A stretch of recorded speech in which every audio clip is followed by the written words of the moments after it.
The log is off. Hello. Hi, how you doing? Jumping in I there did before a you get little going. bounce there. You've also got the other extreme now, where your head's out of the frame rather than too low in the frame. Where do I need to be? No, you're quite good now. Yeah, when you sit back, you're quite in the middle. Have you seen that? Looks I've like just put the shirt on. It looks like what? Looks like you got a rod up your ass. I was going to say, but I've got a stain on my shirt. I've just put this on. How's that even possible? I'm not even saying anything about Steve. I've had the grandson, so I'm covered in snot, ice cream, all sorts. And that's just off you, isn't it? Yeah, yeah. Do you remember at school when kids used to have like permanent buggers running down their nose? There's one kid I can still remember from primary school. I know his name. I won't say it, but I know his name as well. Who never followed us through secondary school. He was a primary school only kid, but he had permanent snot running down his nose. You don't see it as often now in adults. Yeah, I think maybe kids' hygiene's got a little bit better for 35 years ago. Not at the moment, because little one's got a cold, so he's got like literally snot from ear to ear. It's horrendous. So, do I call you Mr. Dan PhD at the moment or not? I think so. Yeah. Have you done some research? Do you know what I'm talking about? Yes, I do. I have done some research. So maybe it's minimal research, but it's research. Maybe I can context this then. So we discussed in the last pod about doing some life hacks. And I said there is no way on this God's green earth that you will actually research any life hacks and bring us your best. We were making some outlandish statements like, I'll be with my best 10 and I'll research them and I'll do them during the week. So I can't remember exactly what you said, but it was, I'm sure. But anyway, have you got some life hacks? Yeah. Well done. I've got 2 life hacks. Well done. Well done. Do you want to see the first one now? Are you going straight into it? I have to, because otherwise it'll not work. Right, okay. So I don't want to spoil the beer for today, but it's a beer life hack, mate. How good is that? So, do you know what I hate, mate? Right? When you've got warm beers, right, and you want to cool them down quickly, and you're like, I can't put them in the fridge, that's going to take hours. I can put them in the freezer, but that's going to take ages. Well, I've got a life hack for you, dude. So what you do is you wet some kitchen paper, and you wrap it around the can, and then you put it in the freezer, and it's like, blast chilling. Yeah. That's basically what that is. Yeah. Yeah, I'm down with it. I know the hack. I am a regular user of the hack. Sorry to piss on your chest. You could have just lied. Oh, sorry. Wow. Does that really work? Well, you don't know yet because you haven't actually opened up your... Well, I can feel the can, though, and it has actually worked. That's really cold after not a long period of time. Yeah, because Carol, my wife, is a wine drinker and a Prosecco drinker. So really often you can't get a cold bottle. So, so we are familiar with that one. But it is quite a good one, in fairness. I'll save my other life hack for a little bit later because it's my favourite, and I think you'll enjoy it after a beer. I can't demonstrate it though for reasons that'll become clear later on. So we should probably just start on the beer then. Right. So good inward tip there. So I'm enjoying that. That was good. So I'm going to, without ado, go straight into the beer. Now I've had my beers only freezed actually today. So yeah, I know I should have used the life hack, but I've also now got alarmingly tight cans. So I'm hoping they haven't gone like the other way because I did leave them a couple of hours in there. So anyway, today's beer is from one of my current favourites. We've had a couple of these before on the pod. Serpents Tongue by Azvex Brewing in Liverpool. All right. This is an Indian Pale Ale. 7%. Now, anyone who listens more than once will know that I had a little visit to Liverpool not so long ago, and we ended up in Azvex, and it was superb. So this is a classic IPA, but quite a heavy ABV at 7%. It feels like we haven't had a sort of standard IPA for a while. We've normally had sort of flavoured beers Yeah, going on. I would say this is on the big end of an IPA as well. But right, let's. It's a big end. It's not. The good news is it's not frozen. It was just tucked. Do you know what I went to do there? I'd put my can down and I went to smell the microphone. Smell the glove. Good reference. Oh, it smells like this is going to be. Right. Well, obviously I won't bias you, but so I think last week we when we had the little bit of a role reversal and I did the can art, I actually graded it, and you thought, you said, oh, that's quite a good idea. I'll grade them. So, Azvex, Serpents Tongue, give us the lowdown on the can art. It's just a picture of a snake. I don't think that's a picture. Do you not? No, I think that is art. Which throws a whole different slant on what you've just said, doesn't it? Well, that's excellent then. Yeah, I'm fairly sure that they have really, really good artwork all the way through. So I'm fairly sure that will be art, not. Right. Well, in that case, it's a 7 out of 10. 7 out of 10. Yeah, I agree. I'm trying to look if there's an artist, but I can't find one. But I'm fairly sure that will be drawn. Do you know what type of snake it is? It's a grass snake. Is it? No, I don't know. I don't either. On snakes. Right. Right. Cheers. Cheers, big boy.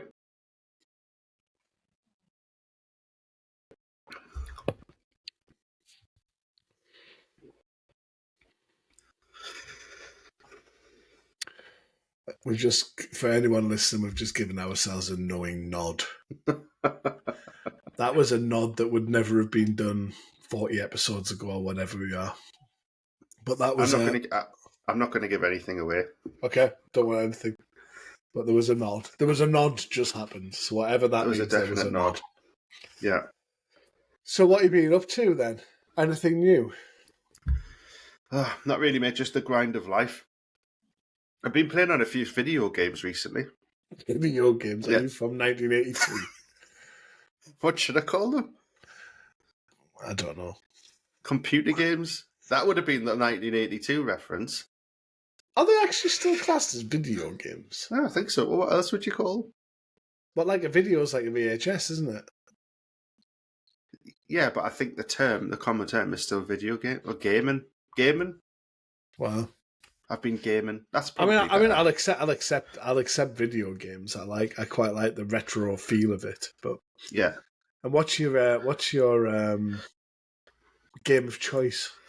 Well, my game of choice, what? Because we went through a Friday night gaming session through lockdown and COVID, didn't we? Every Friday, of unsuccessfully of Warzone.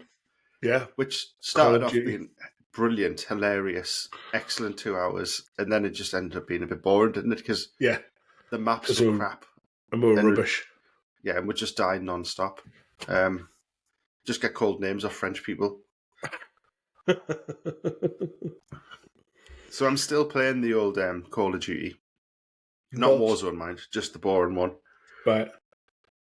And I was thinking, I tend to just play it to grind away and unlock guns and skins. I noticed that my PlayStation had been put in my office just today. And that's a sign that basically the wife's looked at it and said, "You're not using that, move it." Basically. So it's now gone from being under the sideboard to being back in the office, which means that it's one step further away from being plugged in again, which is disappointing. I'm sure it'll come round in a cycle again, though. We did quite enjoy it for a little while, but I think we've got a few other bits to take up our time now. But you used to have, back when we were young, you used to have all the best kit. Didn't you have an Amiga? I had an Amiga, yeah. Yeah. I was Me so at jealous of that 500. because you had like 500 games, and I Well, had they a were Mega Drive and had like 5.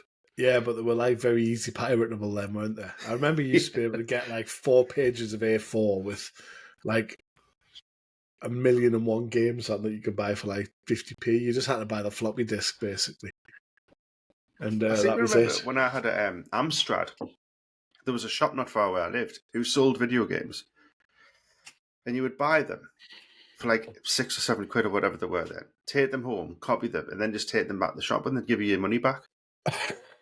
What did he think was happening? Didn't sell any games, but had 400 returns. I am. Was that Vamps by any chance? No, it was a little computer shop in the middle of Congo. I can't remember its name now. We had a. I was also a member of, for a short while, of Britannia Music, the Brits. Do you remember that? That you just don't even see that anymore. But I remember just they used to have adverts, print adverts in magazines, didn't they? And you used to have all of the titles like lined up, Yeah, and you used to yeah. covet those titles for hours and hours. Was that where you'd select a CD every month? Yeah, so you'd like do you. It used to lure you in and say, right, you can have like 5 for like £1, Yeah. something like that, and then it was like quite a good deal, I think, but it used to mount up and it was like 25 quid a month or something like that. And you used to get 4 or something. And you used And to then be if able you to do it for forgot, CDs, videos, and games. and if you forgot, they would just send you a Neil Spit, wouldn't they? Yeah, that's right. Yeah. You just went to their default, selections. It's like Yeah. the best of Shania Twain. I can't remember the order of this. Yeah. That don't Yeah. impress me much. Dum dum. We don't get any of that now because of. So the nearest I suppose you've got to something like that is I have used Steam a couple of times. Yeah, yeah, that's quite good actually. Yeah, which is like a sort of basically a download site, isn't it? But you've got to pay Yeah. for it. But Have you dabbled in VR? can't say I have. No, Oh mate, it's amazing. But it's only amazing for 10 minutes and then you have to come off because you feel sick. I saw an interesting video online this week, and it was a guy that had been filmed on a plane, and he had a VR set on. And he was like doing crazy hand movements and stuff. So I don't know if he was playing a game on a plane with a VR headset or not, but it was quite amusing. We had one and it was a demo of a horror game. So it was like, I think it was like a Resident Evil game. And the situation was when you put the headset on, you were like in this sort of rundown haunted house. Sounds terrifying. And you, so if you look down, you could see like your character's legs. And then you looked up and there was a kitchen and there was a door in the background. And every now and then something would just run past the door. And like, before I put it on, I was like, well, it's just a game. Like, how scared are we going to be? I was papping my pants. And then, because you know it's coming, right? And then all of a sudden, this ghost woman starts walking towards you, and then she just disappears. And then in the last sort of second of the game, she just appears from like above you and dangles down. Well, I nearly lost my I went about 4 foot in the air and squealed. But it wasn't the full game. No, that was just the demo. See, I'd go for that. I think I'd buy a game like that just for the. But it's good fun. It's like it's just a game at the end of it. But like they are quite immersive. Yeah, I think I quite like the idea. I've seen someone watching doing VI, well AI. No, what's it called? VR. Oh, that's a fella. You're getting your technologies mixed up, dickhead. I'm quite savvy with technology usually. Yeah. So the latest one that I saw, that I fancied is you can have like computer screens, can't you? Like on your headset. So Yeah. if you have it working with your computers, you could have like 5 or 6 monitors. That appeals to me quite a lot because I think that Apple have just put a lot of money into that, haven't they? Yeah. I think it was an Apple headset actually. That appeals because I love that because I'm like I can never have a big enough or as enough monitors on computers. Yeah, I love a monitor. Oh, so like Tony Stark. I've got a bit of a rant for you, mate. Like, Okay. serious rant. Where do you stand? No. Let me rephrase this. I'm not going to ask you where you stand. I'm just going to hit you with it. I'm going to hit you with me. I'm annoyed. So in the last 2 days, Mm-hmm. I've had 3 different incidents of supermarket car parks or department store car parks, whatever you want to call them. And something has really chewed my bell end, if I'm honest. And that is twice I've been pulling into a car parking space and someone has driven from the other end through a space and into the space that I was parking in. Twice that's happened in 2 days. Okay, so my first question is, just for my own personal entertainment, is how did you react? Well, you know me, I'm quite cool, calm, and collected. You were mental then. The first time was I was aware this. So the first time I was sort of didn't really know it, and I just I did the old stop and put my hands up in the air like that. What? What are you doing? So, and the other side of this is neither of the fuckers moved either. So I had to move myself. The second one was today, and it was in a much smaller car park. Literally only 2 rows. It was a Spar shop. 2 rows. Someone did it to us. 2 rows. And I just thought, I can't even be bothered. I'm going to see this person in the I'm going to see this person in the shop. So I give them the old tutted hands up. But I'm going to see them in the shop anyway. I hope they say something to us because I'm going to go to town. I'm going to go downtown Leroy Brown. Was it a little nana? No, it was a Karen. But they didn't say anything. You've got to be careful who you road rage on, haven't you? Because I'm generally not a road rager. I used to be terrible in my youth, but I'm because I drive quite a lot. I'm pretty calm with it now. I'm much better. Once my wife said to us, "I'm never getting in the car with you again," and that was quite early on in our relationship.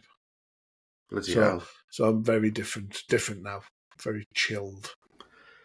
Yeah, I feel your pain with supermarket car parks because so where I live, they've just opened a big M&S, talk of the town, in the retail park. You know the retail park at Washington's already with like a toy car park. Yeah, I was So in there a couple of weeks ago, and it's ridiculous. it's just mayhem. But the parking spaces are about 30 centimeters wide. Yeah, if you've got That's anything big, if you've got anything bigger than a mini metro, you're struggling to get in. And there's been a couple of times I sometimes just abandon it. I just go, I'm not doing that, and just leave. So I feel your pain with car parking spaces.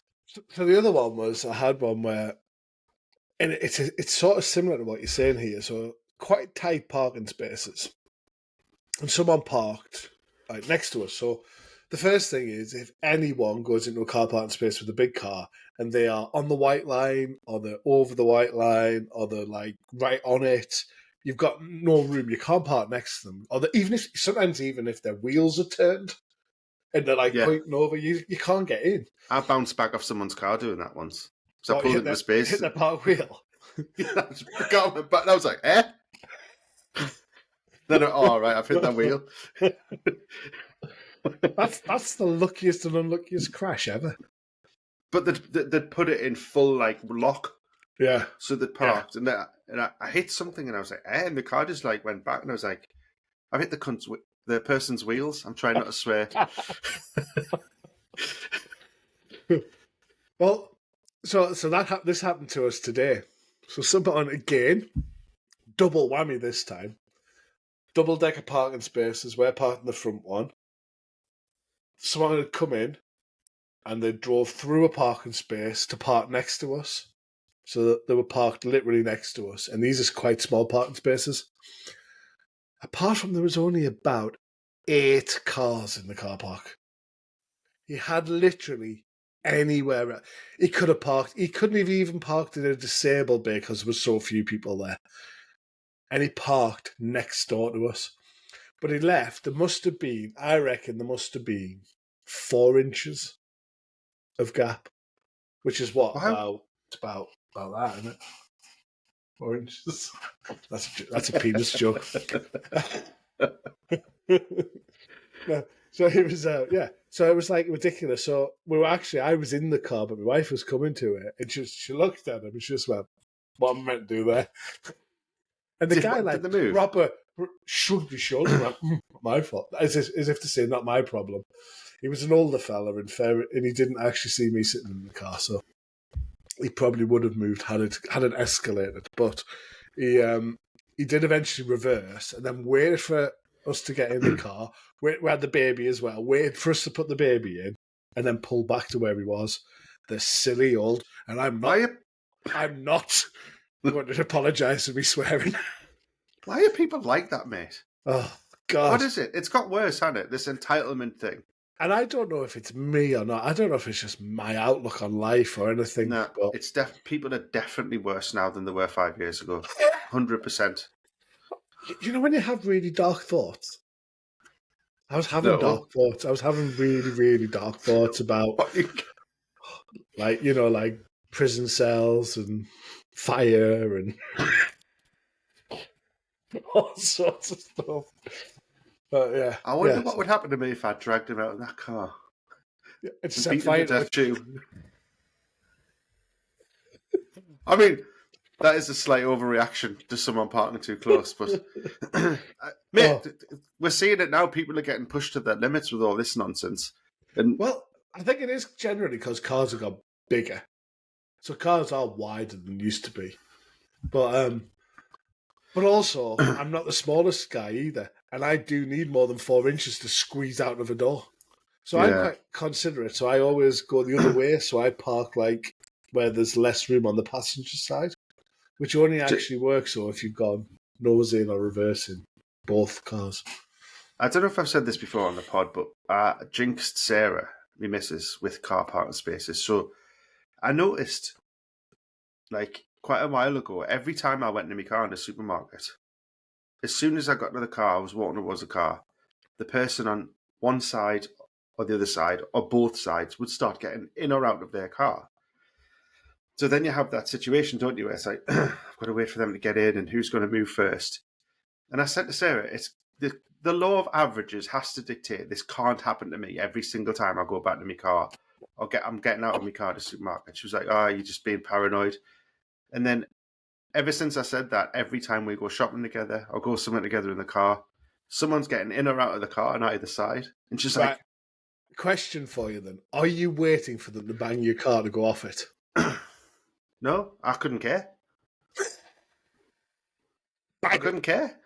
If someone banged into my car, I'd be like, Fair careful. enough. But it's just that etiquette of like, you can see someone's like waiting to get out of their door and you're in like the passenger door or the driver's door and you're like, get out then. I can't even say that's a problem that's been on my radar, to be honest. But I know what you mean, because there's almost a bit of a standoff, isn't there? Of when you look at someone and someone's there and you kind of go, you first. But it's always quite a nice situation, isn't it? It's not angsty. Yeah, it's fine. It's just from a law of averages point of view, how it can't happen. Yeah, it can't happen every time.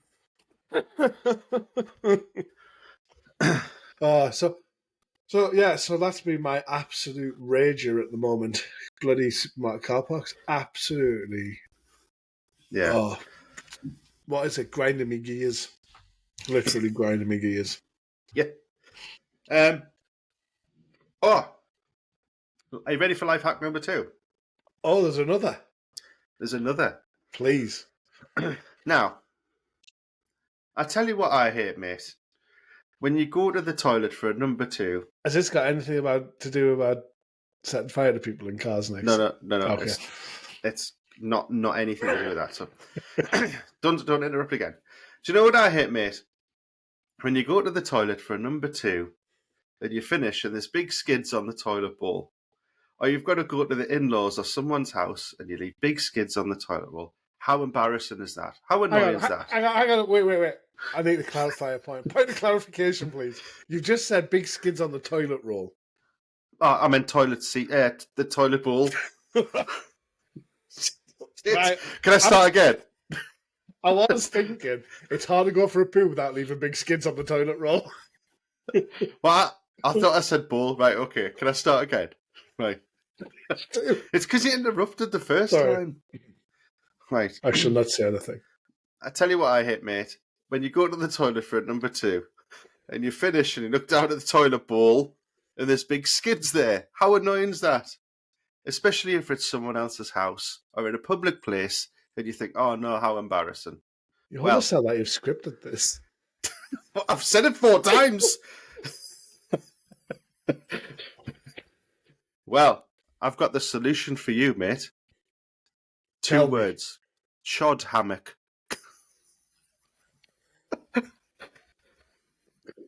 Is this like... hang on. So, Chod Hammock. Is this like a... is this like...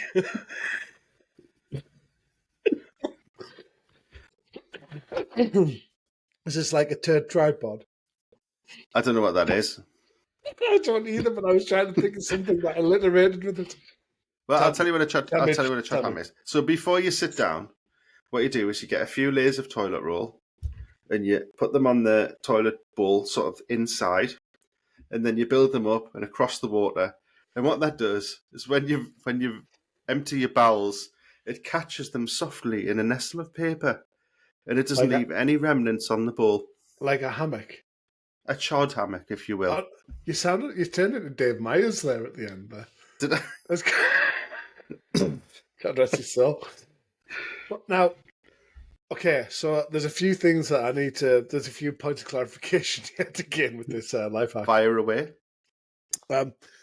So when you're constructing, and I'll say constructing because this sounds like it's a bit more of an effort. When you're constructing your chod hammock or your stool sofa, Turd's nest.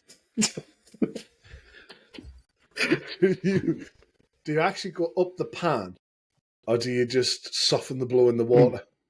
Well, I don't know if you know how toilet bowls are constructed, but there's many different gradients of camber on the toilet. So I would say if you've got a really steep one, that one's probably doesn't need as much. So you can probably just do a crisscross. So make sure you've got... Are you going up the bowl? Yeah, like a stripe. Right, got you.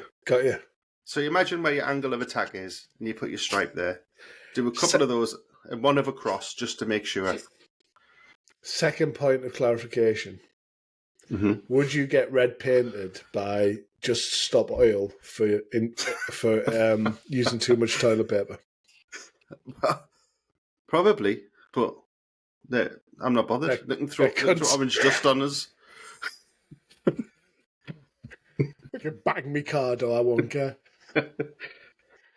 Yeah, I like it. And I think again, I've maybe so maybe have I used that one? So I do know that the dulling principles, the sound dulling principles of a toilet paper bed in the bowl are quite good if you're somewhere that you don't want to be giving your chocks away.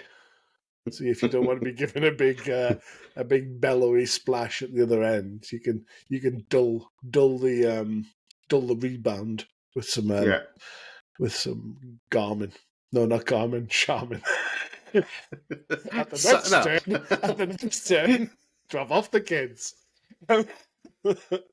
Yeah. So I like it. Yeah, I like it. It's an excellent life hack. So So now that you've fulfilled this and you've done this research, you've gained your PhD in life hacks, is this going to be a regular feature? Could be. I think it should be. I think you should have at least 3 life hacks per week for the next 10 weeks. Yeah. I mean, that's loads. Yeah, I think that's what we should do. I think you should really put it out there. Well, I didn't really research that much. I did the beer one anyway, and the chod hammock was funny. I like the chod. I think you've done a sterling job there. I thought I'd be disappointed with both of them, but you smashed them out of the park. Well done. Thanks, mate. Right. On that, I was going to say bombshell, but I don't want to sound like Jeremy Clarkson. On that life hack, Azvex, Serpent's Tongue India Pale Ale. What are your thoughts? Really nice. I'm glad I had a cold as well, because I don't think that would have been particularly good room temperature, but it's really nice. Quite strong tasting, though. So if I can just nerd out a little bit, the hops in this are fantastic. Simcoe, relatively normal one. Nelson Sauvin and Cashmere. Oh, Nelson Sauvin is a good hop. So yeah, I think it's good. Sorry, that was a bit of a geek out. But so okay, I'll give it to you. Azvex Serpent's Tongue India Pale Ale, 7%. Mate, is the lager on or the lager off? The lager is off. I don't think we'll ever have a lager on anymore. Did you try and soundboard me there? I did soundboard it. I've worked out you can't hear the soundboard because we're live. But it works on the edit, so when you have a big rage about them, I can hear them, and everyone else can, but you can't. Well, that's helpful when I'm trying to fucking edit it. Yeah, right. Well, mate, that was a lovely, lovely little interlude. Bottoms up for the final hurdle. And don't forget, if you want cold cans, wet paper towel in the freezer. And if you want nice clean pans, Chod Hammock. On that note, thank you very much. Cheers. Thanks, everyone. Bye-bye. The log is off.